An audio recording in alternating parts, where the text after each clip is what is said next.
I would like to thank our colleagues from ECMA and SciMech for organizing this special event. And thanks to colleagues and students joining from Bangladesh, India, Russia, and around the world.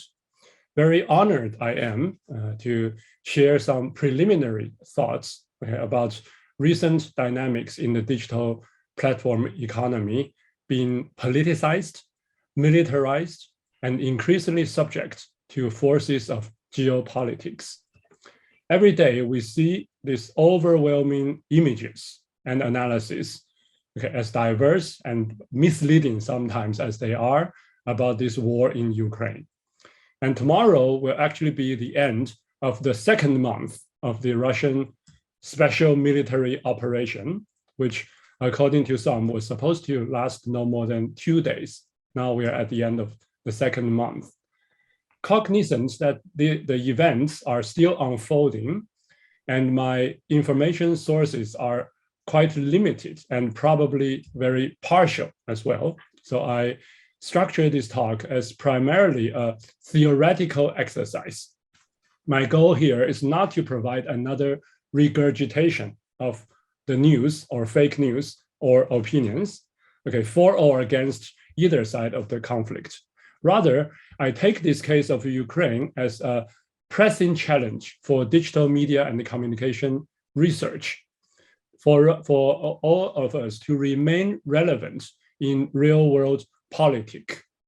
This conflict, as I shall contend, is an opportunity to update our conceptual models while reconnecting with classic theories of media capitalism, imperialism, the role of media industries, such as the McDonald book, on TV and Vietnam that Biswajit connects. There are quite a wealth of past scholarship, that digital media platforms researchers would ignore at our peril. So we should study. My main argument is that we need to study this digital media platform not just as economic phenomena, but in relation to geopolitical struggles in the 21st century. So the questions I shall address tonight are, first, what is geopoliticization of digital platforms, i.e., how to define our problematic? Second, why does this process of geopoliticization happen? Why do we need to theorize it, in the first place? This is about the historical and intellectual backgrounds in which we frame this discussion, while also try to tease out the factors that propel platforms to operate along the geopolitical fault lines in Ukraine and Russia and the world over, including in South and Southeast Asia. Third, how does this idea of the geopoliticization of digital platform unfold? Can we, especially in this devastating conflict, seen through this devastating conflict, what implications are there for media and communication research globally? Together, these what, why, and how questions constitute an open invitation for everyone, to analyze geopolitics front and center, which is my main call for scholarly action today, in that geopolitics has long been neglected, in the study of digital platforms. Very important caveats. Given the time constraint, I'm not going to focus on other media channels such as TV, right, or independent journalists, right? I know they are very important even in Russia now, right, despite the pressure, but in Ukraine as well. And content, but there could be separate contents to study, the state media, from Moscow, from Zelensky, and compare Zelensky with Putin, how they seems to come from different media, generations. These are other topics I'm not going to concentrate on, because my main focus is on digital platforms such as Google and TikTok, operating on top of the internet infrastructure, including, for example, Elon Musk's Starlink. most of these involve unicorn companies. Okay? They're much bigger than the TV stations that Biswajit mentioned, okay, during the Vietnam War, because they're much bigger global unicorns, okay, that are privately owned, for-profit commercial entities whose business model centers on big data and artificial intelligence, AI. So that's how they differ from traditional forms of media industry. So how should we study these platforms during this ongoing war?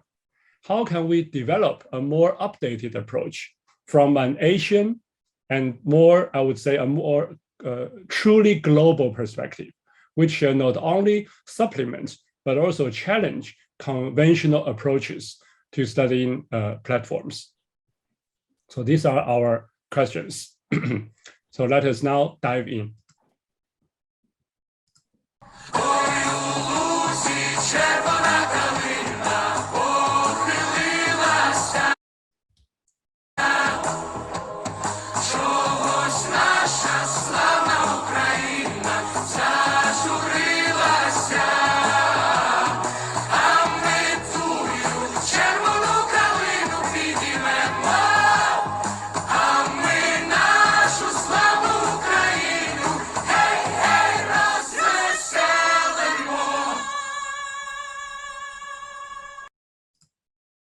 All right, I hope you heard the music, all right, which we began with this Ukrainian song that has gone viral first through Instagram and Twitter accounts of the singer, Ukrainian singer, Andriy Klivinyuk. Then it spreads from Instagram and Twitter to other streaming platforms when musicians from around the world, which you just saw, joined him, and leading even to a new single from Pink Floyd, right?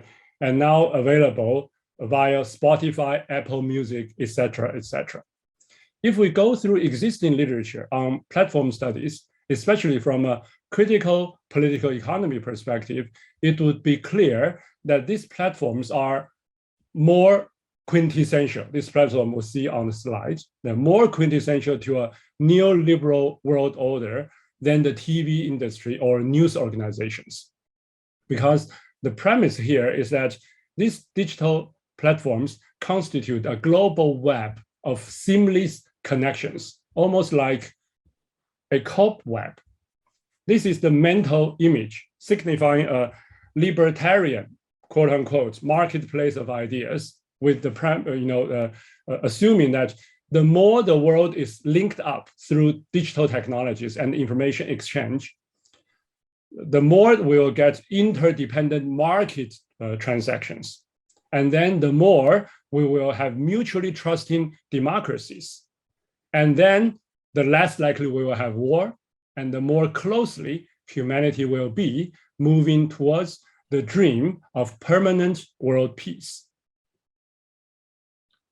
This is the dominant imagination, okay, from the early days of the 1990s as the Cold War ended, when the internet began its ascent as a popular medium, as the so-called information superhighway that connects a global village. The early 2000s witnessed rapid commercialization in the West, okay, for commercialization of the internet, of course, and also in Asia, okay, with companies such as Google, Infosys, and Samsung on the rise. The 2010s was a decade defined by AI-powered platforms, not only Twitter, YouTube, but also TikTok, VK, Flipkart. Not only their commercial triumph, but also their social cost and political risk.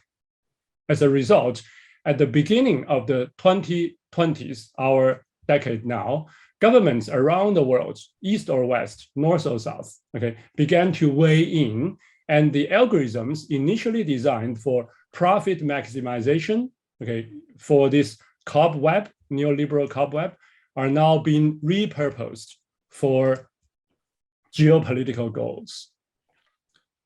I have started to consider this notion of digital platforms being geopoliticized since the US-China trade war intensified in 2020. By geopoliticization, I understand a dynamic and multi-dimensional process moving towards the opposite of the liberal or neoliberal world order, okay, based on this, the mental image of the cobweb. So we are moving away from the neoliberal cobweb imagination towards geopoliticization. Okay, it means much more than the weaponization of social media during elections, more than the clash of tech giants. Okay, this is about increasing coercion by state and non-state actors in the everyday operation of platforms. It's not just during election time, right? And with the aim, okay, why these state and non-state actors want to use coercive power is because they want to gain control over the ownership, infrastructure, and the management, including algorithmic management power of the platforms. This control can be direct or indirect through government agencies and their non-state collaborators of various types, including many rock players. Together, they serve the geostrategic goals of states, through such efforts as the so-called hybrid war. Okay, now we hear this term of referring the Ukraine war as a all-out hybrid war, okay, in which digital platform prowess is hybridized with the firepower of military forces. This is a process through which platforms are territorialized with geographical boundaries that become fault lines of confrontation and conflict. So communications here, that's my title called The Clash of Communications, is in the plural because it has become a central battlefield full of trenches and barbed wires, much more than a sleek online shopping mall that the neoliberal assumption, would emphasize. So this is a worldview. When we talk about geopoliticization process, it's a worldview, of what international relations scholar would call realism, right? The neoliberal or liberalism, the cobweb is called liberalism in the IR scholarship. But here, this geopoliticization would belong to the realism camp in IR research, assuming, okay, the assumption is that resources are finite and shrinking. There's an overall sense of structural risk and collective vulnerability, okay? And it's not just a zero-sum game, there's a winner and loser, okay? And rather than the kind of win-win, okay, if you join the global marketplace, according to liberalism, there could be results is the win-win situation, right? But here, if you take the realism approach, geopoliticization, it's not oftentimes, it's not even zero-sum. There's one winner, one loser. It could be everybody. It's a lose-lose situation.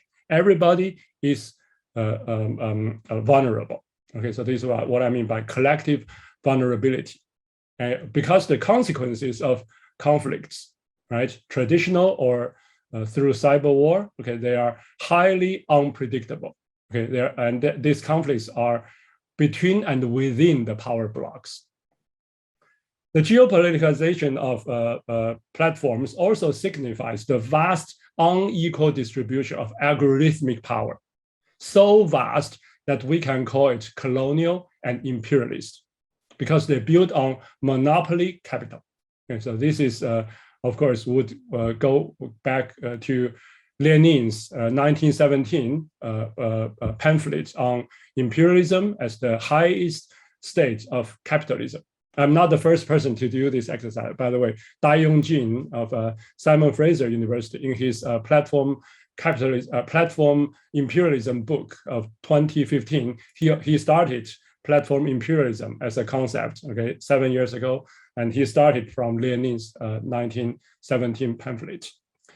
And Lenin was already pointed out that the monopoly nature of financial capital, okay, seeking dominance through violent means of military conquest, in this case, World War I, such an imperialist formation, okay, in terms of its monopoly and military nature, applies to today's digital media platforms as we see things unfold in Ukraine.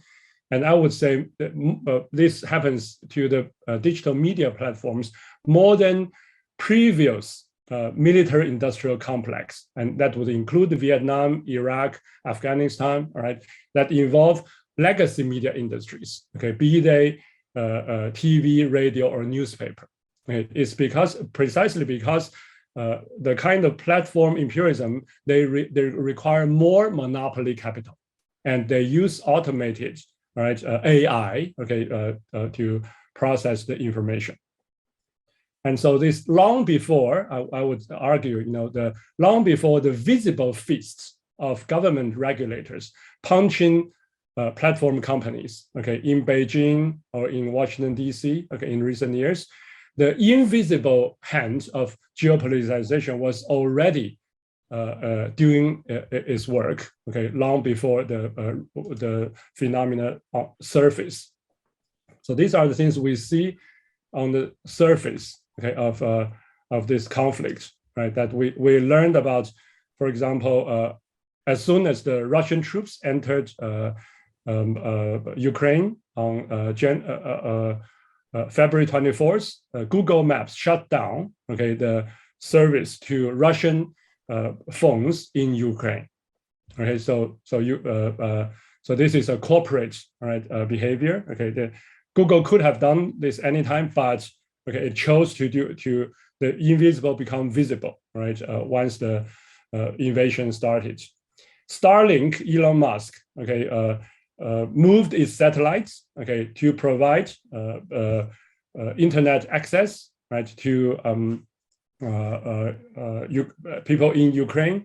If they can use, this is the receiver, right? You can put this in your backpack, right? And then the speed is half the speed of 5G, so it's like 500 meg per second. And Microsoft actually took over, from what I understand. I still need to confirm this, all right? But Microsoft actually took over, at least took over a big part of Ukrainians' cyber war, okay, to clean up and build up a firewall to prevent Russian cyber attack, right? And so it's not US military, but Microsoft actually, who also provides these kind of solutions to the US, but they are directly involved. And then this information, okay, including, this was one of the Javelin, but there are many, one person soldier carried portable, okay, devices, and they were, one Chinese media analyst referred to, okay, the mode that the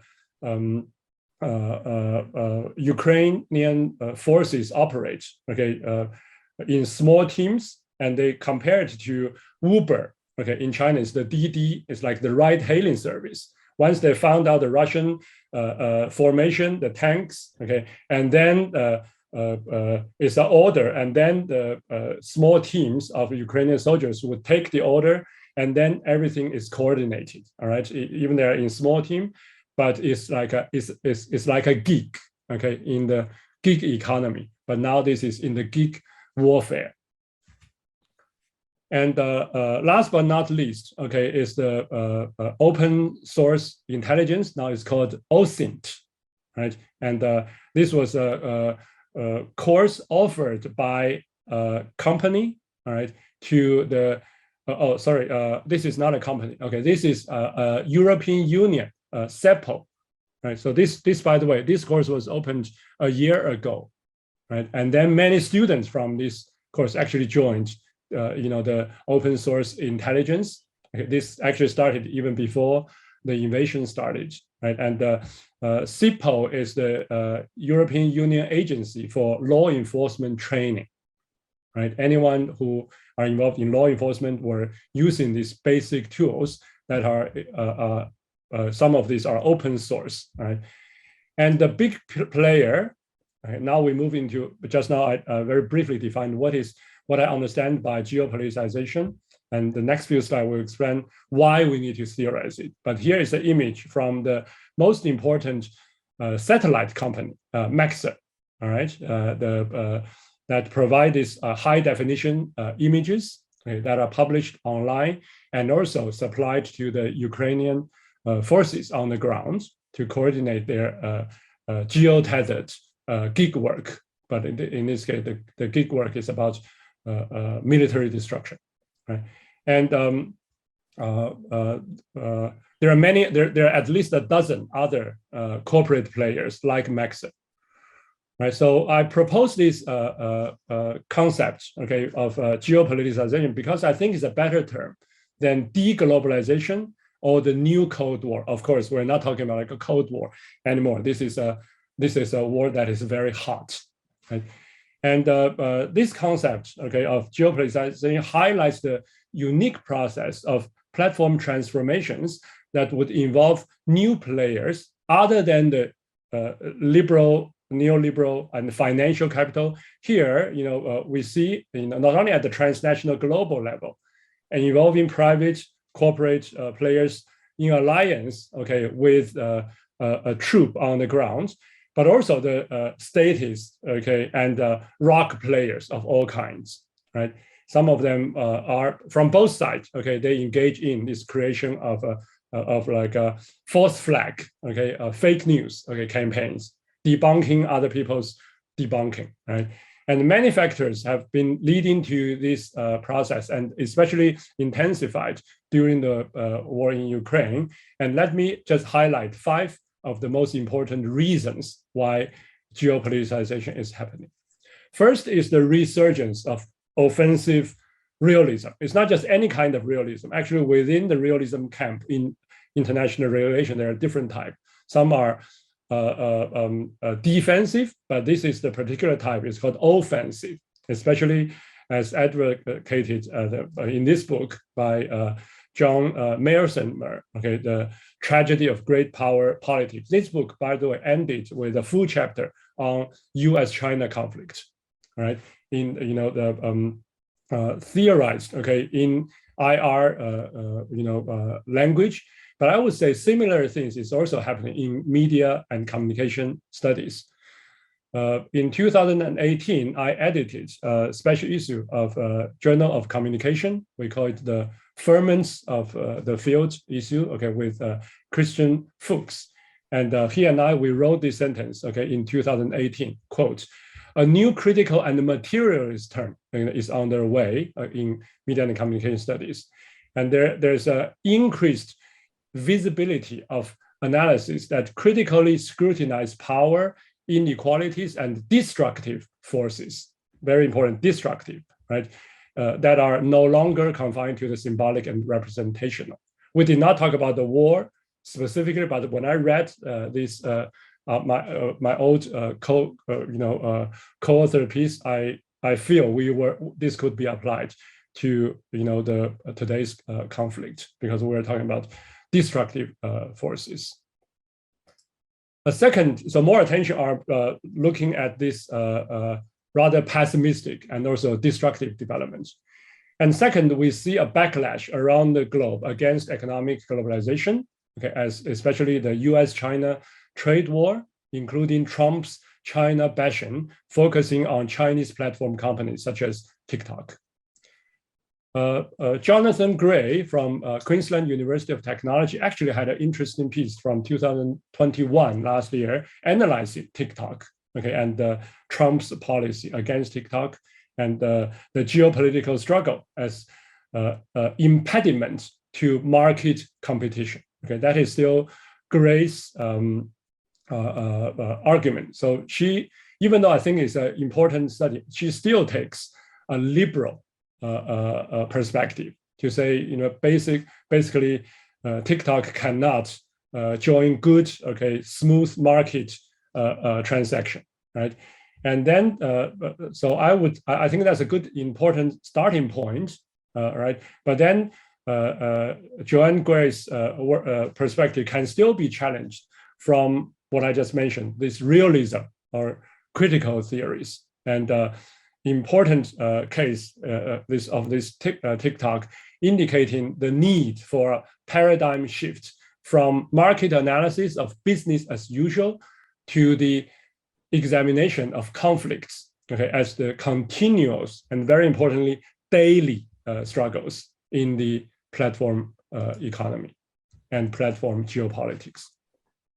The third factor, okay, is what I would call the AI duopoly competition, in this case, between US and China. Okay, I'm not talking about the war specifically. First, I started talking about when the duopoly, okay, they were trying to compete for the monopoly. Okay, this is basically the same thing that Lenin talked about in 1917, right? But this was highlighted in Kai-Fu Lee's book, AI Superpower. This was a 2018 bestseller. But when the war started, if you follow the news, you would know actually the White House had organized a news briefing for American TikTok influencers. While at the same time, on the Chinese Douyin, by the way, Douyin is belongs to the same mother company as TikTok, right? Is the Chinese unicorn, okay, ByteDance, right? But then on Douyin, all right, you would in the initial stage of the war, you will see this is Phoenix TV, right? Reporter, right? He could speak Russian, okay, on the front line, and joining from the Russian side. On the right-hand side is this is a micro celebrity of a Chinese micro celebrity. He went to report from the Ukraine side, but he knows zero Ukrainian. He was crying at the end. Initially he was showing off just to chase, okay, the war, but then his life was at risk. He was begging the Chinese government to take him out of Ukraine. So this was the beginning days of the war in Chinese Douyin, okay, the equivalence of TikTok. And now in the middle, this is really the Russian state. If you look closer, you can see the Z sign, okay, of this Russian journalist. So this is the trending news in Chinese social media. Okay, in the first couple of weeks, Beijing also censored most of the pro-Ukraine social media content. But now Beijing has been more tolerant. They don't censor the pro-Ukraine, but still the social media, like state-controlled social media like this, they always are more pro-Putin. Okay, and then they only show Ukraine in the secondary place, through algorithm as well.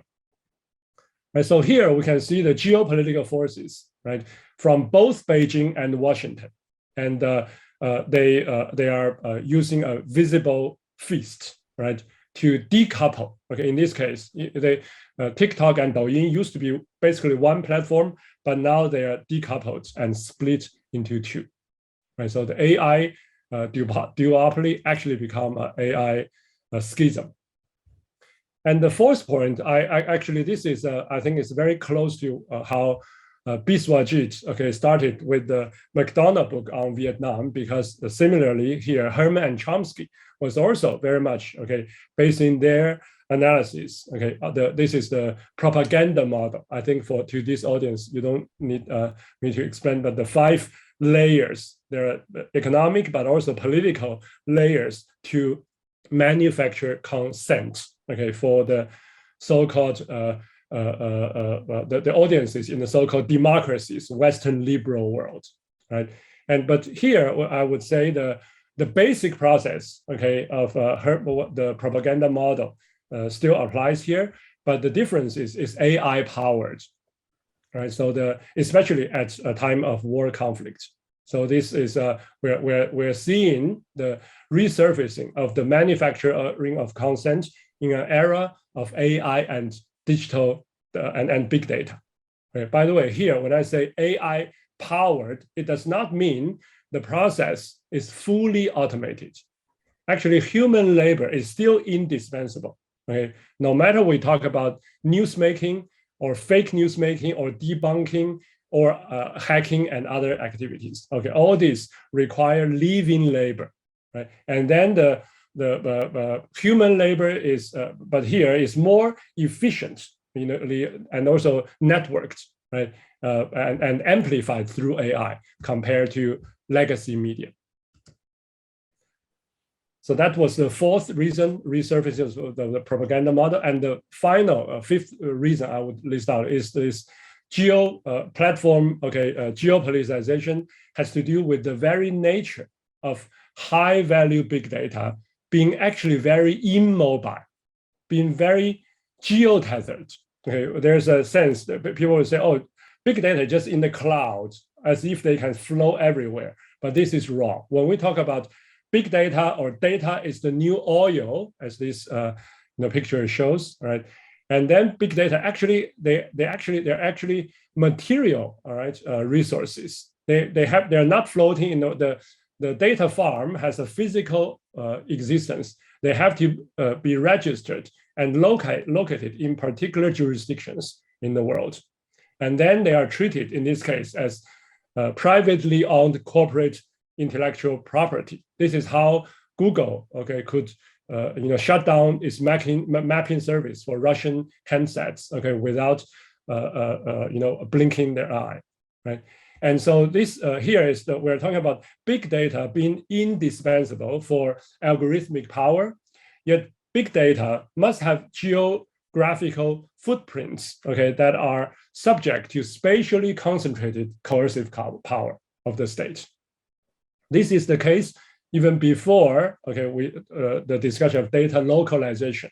But in countries like China, this has been practiced from the mid-90s. I understand in the early days of Putin's rule in early 2000, actually the Russian Duma debated whether they want to follow the Chinese sovereignty-based multilateral and even have a great firewall, not of China but of Russia. And the Duma actually decided not to follow the Chinese rule in early 2000s. But 10 years later, right, around the time of the Crimea conflict, Russia has changed its internet policy and using more of a sovereignty-based approach, just like China, right? And forcing the companies, right, within the company, the country to have all its assets, its hardware, its content in the local space, right, as much as possible, right? And then finally, when we talk about this, if we want to make use of this big data, and many of these are fine-grained real-time data, like traffic, how the vehicles move around, could be worship, right? But then this fine-grained real-time data is actually immobile, right? It has little use beyond its particular place. Okay? Therefore, it is an object as well as an instrument for geopolitical control and competition. So the fifth reason has to do with the nature of useful big data itself. And the last question, I will fast forward a little bit, is that how does geopoliticization unfold? With what implication? And especially, I'm mindful that this geopoliticization word is a little bit too long, too dry, too mouthful. Maybe we can have a better way to talk about geopoliticization, which is something I'm still struggling with. So on the one hand, we need to extend the analysis of geopolitics and big data. But on the other hand, we need to see the new specificities, especially in this war, not the patterns, that I have been observing and analyzing in terms of the US-China trade war, but this war in Ukraine. What kind of new specificities does it have? And one of the important ideas I'm going to highlight is the idea of metis, METIS, which basically means local knowledge, because this is where we can bring in critical analysis, not only of the neoliberal and even the offensive realism perspective. We can incorporate more vision, a better vision from the global South, now that we are speaking from Southeast and South Asia. The first, this was before I started to go into Ukraine, conflict, right? When we talk about this geopolitical conflict in the duopoly between the US and China, right? And from geopolitical analysis, one of the classic ideas is called the heartland, right? mainland, okay, Eurasia, okay, is the heartland. And then what is the border? Southeast Asia used to be called the borderland or rimland, okay, and heartland was idea developed actually more than 100 years ago by Mackinder, okay, it's sometimes called heartland theory, okay, whoever controls heartland, okay, of Europe, okay, Germany and competing with France, okay, once they got the heartland, they can control the periphery of the colonies, okay, including Eastern Europe. But against the heartland theory, right, we have scholars, Nicholas Spyman, okay, would talk about the rimland, who say rimland would be more decisive. Literally, Spyman argued in the 1940s that the Eastern Europe is more important than Central Europe or Western Europe. Whoever controls Eastern Europe will control Europe at large and enjoy world dominance from there. So if we move forward to the AI world, okay, so the heartland of a digital imperialist accumulation, okay, before the war, it was between US and China, okay, trying to occupy the heartland because this is where most of the companies are, okay, and this is where there are also military formation, okay, NATO is for the US, China, NATO was in the far background, but you have Australia, UK, US, okay, this one actually involved India, okay, at least on paper, right? And then the Five Eyes. And on the China side, okay, there's the Shanghai Cooperative Organization. Very strangely, okay, when I follow the Chinese news on reporting on the Ukraine conflicts, they almost never mention the role that the Shanghai Cooperative Organization, they were supposed to be helping Russia, but they never mentioned it in somehow, right? But here we see in a way, Russia and Ukraine, especially Ukraine, is more at the rimlands of the digital capitalist accumulation, and therefore conflict, the duopoly conflict is far away from the US. But this is, okay, another chance for us to revisit, okay, in what way is whoever controls East Europe will control, okay, world dominance, even in AI. I have a question mark. These are things you can see my ideas. I'm still debating with myself and seeing where does this go. One thing I think most people are almost sure, we are not 100% sure, but I think 95% sure, right, is to say NATO is sharing intelligence, okay, with Ukraine, even though there's no NATO soldiers, okay, fighting in Ukraine now, but then there are many intelligence gathering, okay, and then they share this, okay. The Neptune, all right, missile was actually a pretty old style Soviet based on Russian technology, right? But then how can it cause so much damage to the Moskova? Okay, there's a very high chance, okay, the missile was guided, right, through NATO, okay, could also be private company, okay, provided intelligence to hit the most critical, vulnerable points, of the Moskova warship, right? So here, if we think about this a little bit more, okay, you can see actually Ukraine is not, okay, you can see that it's not just a rimland, okay, you can see the heartland, okay, of the US or US companies, high tech, right, big data AI companies, okay, being located, right, superimposed on top of the rimland. So you have the heartland and the rimland hybridized together, right? So this is not the classic AI theory about separating the heartland theory as opposed to rimland theory. Here we see this is not a binary system as assumed in conventional geopolitical scholarship. So we need a new theoretical lens, a new metaphor, okay, to conceptualize and the diverse and dynamic processes of geopoliticization beyond, okay, this old framework of neoliberal imperialism based on the outdated, okay, libertarian assumptions.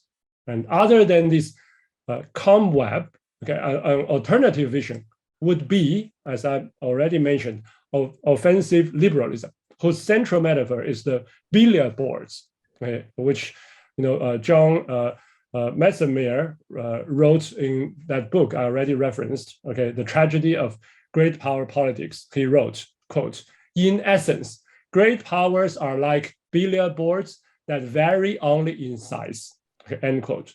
So all the sovereign nation state, they compete with each other, they hit each other, okay, and to maximize its long-term goal, okay, to occupy the central position, right? And each of them is a unitary, all right? And there's no long-term alliance, okay, between Europe and the US or between Russia and Belarus, right? It's only these billiard boards trying to game each other, trying to push other billiard boards, out of the table, so to speak.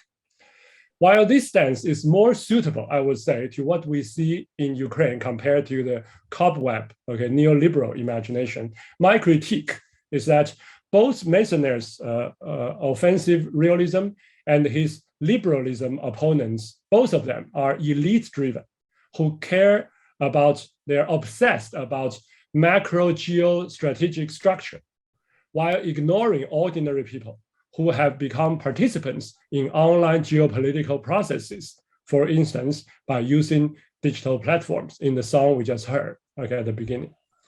We therefore, okay, need a better imagination, okay, and that answer in this imagination to me is end society, right? Let me see. This is the first time I tried this out.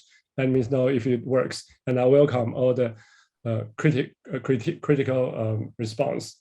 So we can use end society because ends, is a better metaphor than billiard boards. I don't know how you have observed, ends operating, right? From the polar, the coldest, okay, polar region to tropical, where Singapore is, right?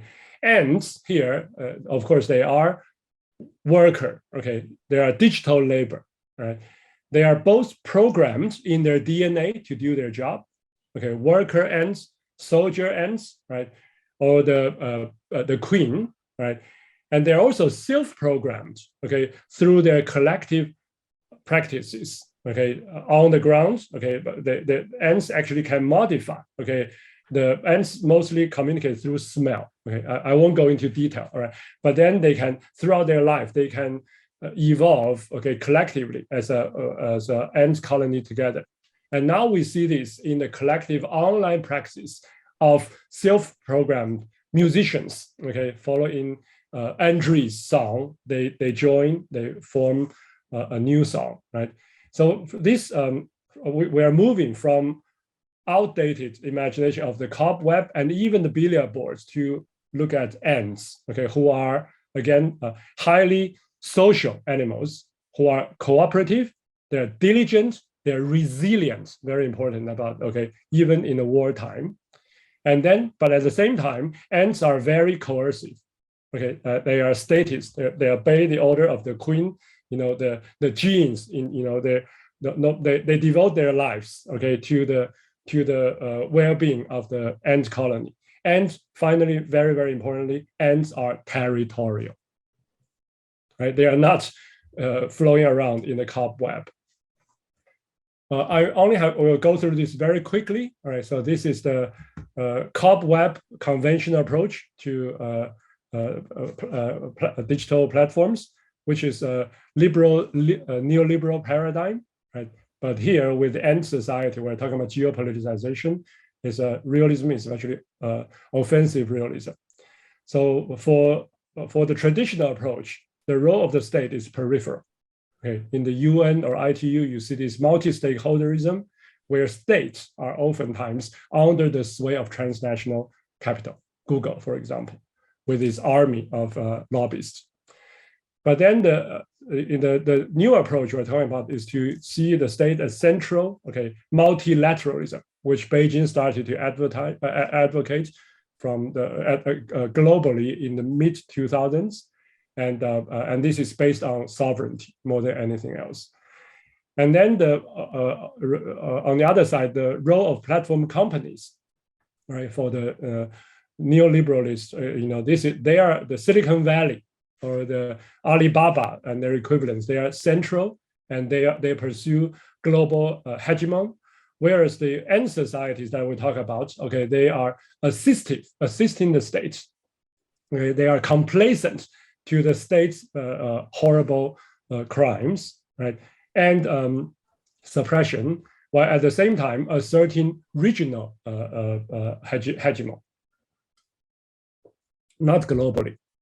Because the old approach is you don't care about territoriality, you want global dominance. But the new, image we have, is talking about the geopolitics is fundamentally concerned with borders, controlled exclusively, sovereignty. And the means of control is these are more or less corporate toolkits, including blitzscaling, okay, so which is especially perfected by SoftBank, the Japanese, okay, investor, okay, investing in high risk, high return, and then wipe out market competitors by throwing endless money, okay, into the market. But here, the means of control is violence, right, and including secrecy and internalized and concerted control among the quote unquote foot soldiers, okay, of the internet users, of the TikTok influencers, right, and then this is based on, okay, the resource, okay, on the left hand side is you assume, okay, money is no object, but on the right hand it could be finite and shrinking, not just money but other kind of resources. And finally is the difference in what is knowledge, what is valuable information, right? And for the cobweb worldview, okay, knowledge is abstract, codifiable, and they operate at the macro global level, and they are dehistoricized, user-generated content, big data that can be analyzed through algorithms. Whereas for the end society, imaginary, valuable knowledge is concrete. Okay? They operate at the macro level as well as meso and micro individual level. And here, a very particular kind of knowledge is called metis. These are local, historical, and ecologically, okay, constructed idea of metis. Metis is an idea from Southeast Asia and historical studies. Basically, it means local knowledge.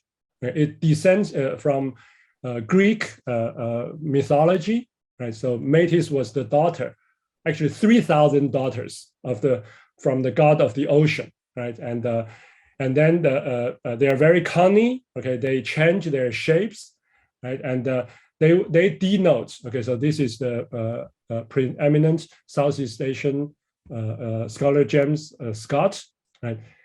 Who defined metis, who introduced the idea of metis into the study of knowledge, traditional knowledge in Southeast Asia, and then later on applied to many other, especially agrarian societies around the world. So metis is a kind of knowledge that can be acquired only by long practice at similar but rarely identical tasks, which requires constant adaptation to changing circumstances. Okay, could be under a condition of war.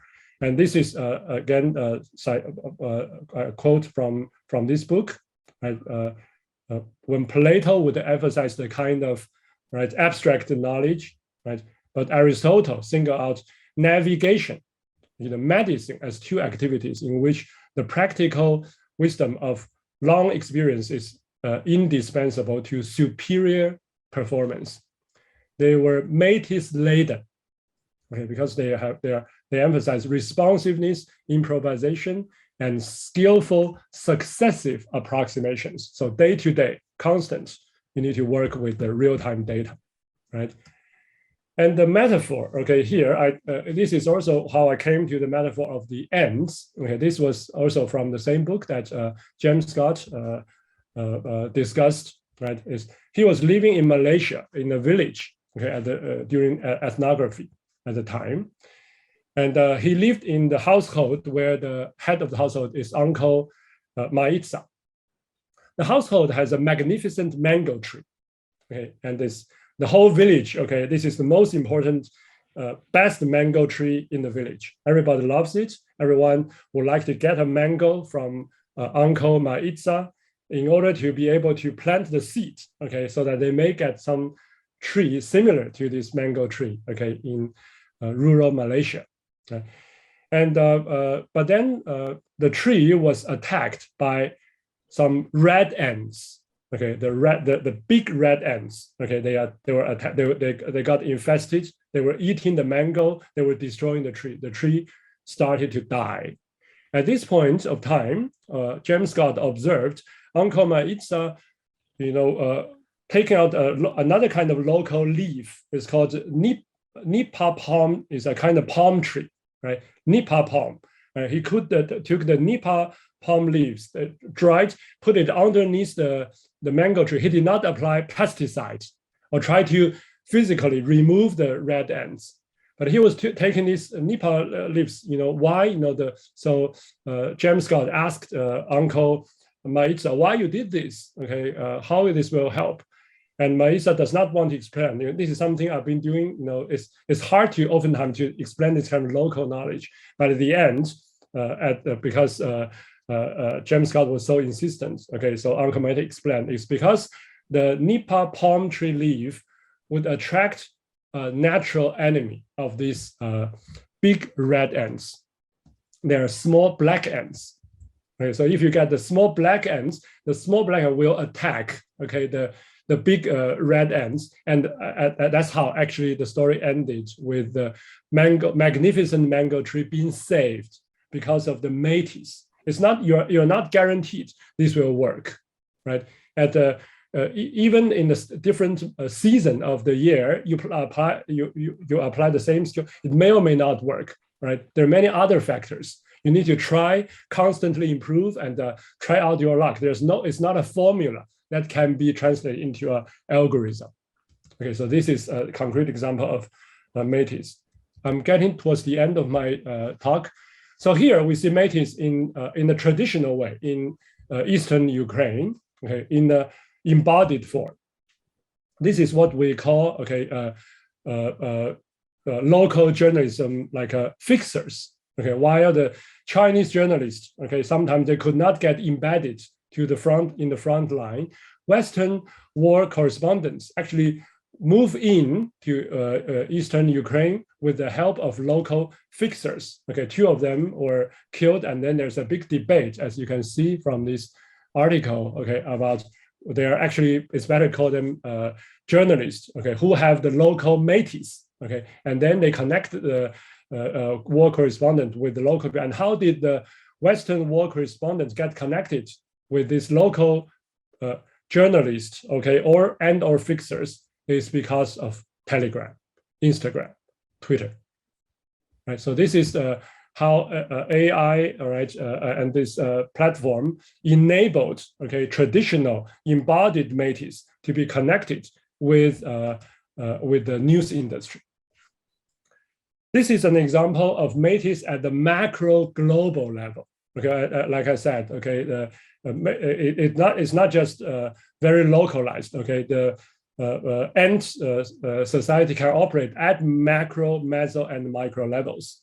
But this is a case when at the macro global level, using satellite images provided by Google, Maxar, etc. Okay, in this case, from the town of Bucha. Okay, the horrible killings, okay, and the bodies there. Okay, and this is a New York Times article where people need to have the metis. It's a different kind of metis. Okay, it's in-depth knowledge about image file timestamping. Okay, the Russians are saying, okay, this timestamping will be manipulated. How can you tell they are manipulated or not? This is a digital metis, okay, which is crucial, okay, for the purposes of both fabrication and verification. Another type of metis operating at the meso level, organizational level. Here is the IT companies. right? Using facial recognition technology to identify Russian soldiers based on their VK profiles, and also their photos from the field, the conflict zone. Right? Some of these soldiers were allegedly war criminals who have committed horrible crimes against civilians. Others are killed in the field. And then the Ukrainian military or the company, employees using facial recognition to do this match would sometimes even contact the mother of dead soldiers in Russia. Again, using the contact information retrieved from VK, the Russian social media platform. A similar matching process is applied to the analysis of voice. For example, when a Russian soldier was reportedly chatting on the phone with his wife, discussing issues of raping, and then this was recorded, and matched with the voice of particular, social media users in Russia, although AI powered, this metis, like I just discussed here, still has to rely on human labor, to do more finite, machine learning, and of course contacting the mother of the deceased soldier, for example, right? And there's also a considerable margin of error. I want to show here. This is an article actually celebrating this AI. It's published in the Wired magazine. If you look at close, if you can read it, the confidence level of this soldier's face matching the VK user's face, the confidence level is less than 77%, meaning there's more than 23% chance that the match is in fact erroneous. Right, so that's actually quite a big chance. It's almost a quarter of the chance it can be erroneous. Right, so the meso level, this is a case. Maybe there's not enough metis, right? Rather than the metis still needs to be adjusted. And finally, metis at the macro global level with meso and micro level connection.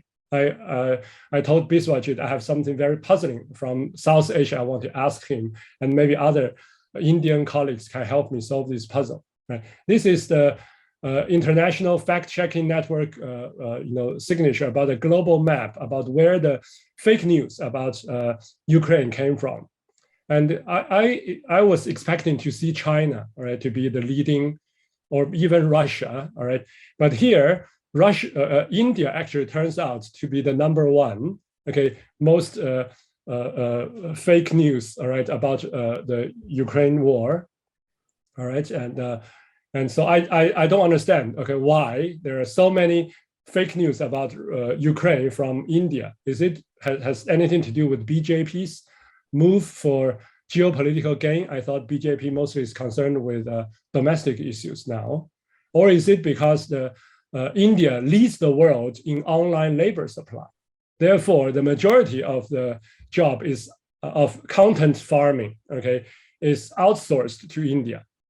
Or there's a third possibility is because fact checkers in India works more efficiently, than elsewhere, so they discovered more fake news. So I have no idea. I would love to have some colleagues shed light on this. And so I need more understanding of the metis, from India in this case. All right, so I'm going to wrap it up. So I hope by now you would agree with me that the conventional neoliberal imagination about digital platforms has become outmoded. The cobweb has grown old, dusty, no longer sufficient for our present time defined by this conflict in Ukraine. My main argument applicable to both sides of the conflict, is that returning to offensive realism is a partial solution, but very important, it's only a partial solution, right? Because this metaphor of the billiard boards does not suit non-state players such as platform companies very well. And most importantly, this alternative imagination of offensive realism remains elite-driven and top-down. Building on modernist assumptions concerning rational decision-making through codifiable knowledge. In response, I submit that a better approach is to consider the activities within and between the platforms now conceived as end societies that interrelate with each other and evolve on the basis of abstractable knowledge at the macro, global, and regional levels, as well as metis, knowledge that is local, historical, and contingent, which is AI-powered but still relies on and gives rise to new and old forms of living labor, okay, in India, China, Asia, other parts of the world, okay, provided by the worker ends on the ground and the soldier ends online, as can be seen again in this song that has gone viral, okay, the song with which we kicked off this session tonight. It's a 2-minute video. Червона калина похилилася, чогось ось наша славна Україна зажурилася, а ми тую червону калину підіймемо, а ми нашу славну Україну розвеселимо.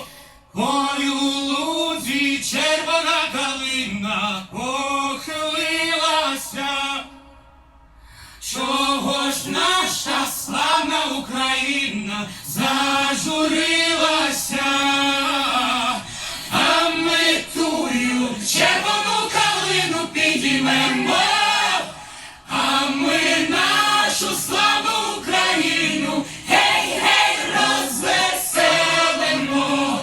Ой, у лузі червона калина похилилася, чогось наша славна Україна зажурилася, а ми тую червону калину підіймемо, а ми нашу славну Україну гей-гей розвеселимо.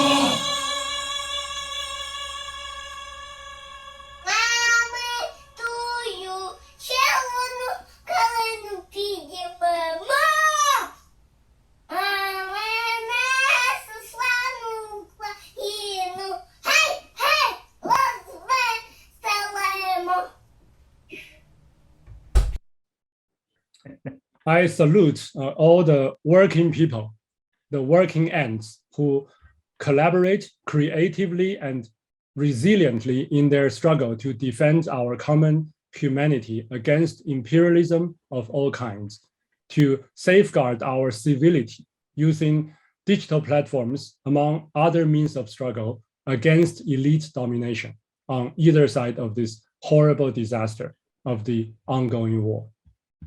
Thank you. Thank you.